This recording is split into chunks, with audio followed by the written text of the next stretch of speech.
आपको waste lock चाहिए, waste lock पे आप अपनी एल्बो प्लेस करोगे आराम से, यूँ उठाना तो है ही नहीं। राइफल पे कंट्रोल बनाने के लिए ना आपको सपोर्ट तो चाहिए ही चाहिए, है ना।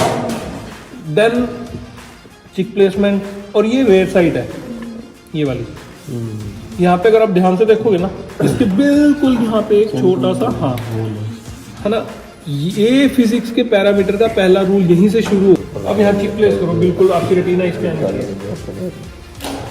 नहीं वो आँख खुली रखनी है, वो बंद नहीं रखनी। रुको